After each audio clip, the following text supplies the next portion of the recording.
Good evening. आपके साथ चर्चा कर रहे हैं जीएस पेपर 1 उत्तर प्रदेश मुख्य परीक्षा की। और आर्ट और कल्चर के बाद हिस्ट्री वाला पोर्शन हम कंप्लीट करा चुके हैं। उसके वीडियोस आपको वहाँ पे मिल जाएंगे यूट्यूब में।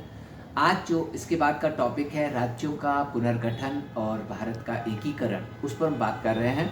उस पर डिटेल वीडियो आपको इसके डिस्क्रिप्शन में मिल जाएगा। यहाँ पे हम केवल इतना बता रहे हैं कि आपको 3 भागों में, फिर से मैं बता दूं, इसको तैयार करना है कि रियासतों का एकीकरण कैसे हुआ था, भाषाई आधार पर राज्यों का पुनर्गठन कैसे हुआ था और पूर्वोत्तर राज्यों का पुनर्गठन कैसे हुआ था।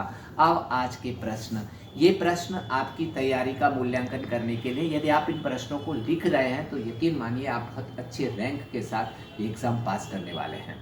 पहला प्रश्न ये है कि रियासतों के एकीकरण के लिए अपनाई गई पोलो ऑपरेशन जैसी गतिविधियां या रणनीतियां क्या थी और उनके प्रभाव का मूल्यांकन कीजिए। फिर से पूछ रहा हूं कि रियासतों के एकीकरण के लिए अपनाई गई ऑपरेशन पोलो जैसी रणनीतियां क्या थी और उनके प्रभाव पर चर्चा कीजिए। दूसरा प्रश्न जो है वो ये है कि भाषाई आधार पर राज्यों के पुनर्गठन की मांग कैसे उठी और इसने राष्ट्रीय एकता में किस प्रकार से सकारात्मक योगदान दिया।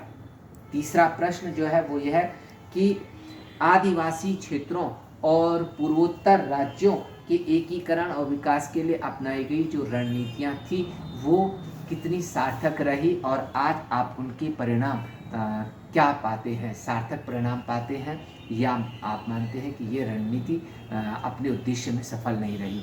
और एक और क्वेश्चन, चूंकि वर्तमान समय में भी कुछ क्षेत्रों में भाषाई आधार या अन्य आधारों पर एक ही नए राज्यों की मांग उठ रही है, बुंदेलखंड की मांग उठ रही है, विदर्भ की मांग उठ रही है, तो ये प्रश्न ये है कि भाषाई आधार पर राज्यों की पुनर्गठन की मांगें और उनकी आज के संदर्भ में प्रासंगिकता का विश्लेषण करिए। ये 4 प्रश्न आपको करने हैं, लिखने हैं 200 वर्ड में और वर्तमान संदर्भों से जोड़ते हुए इनके उत्तर लिखने हैं। इसका डिटेल वीडियो देख लीजिएगा इसी के डिस्क्रिप्शन में। Thank you.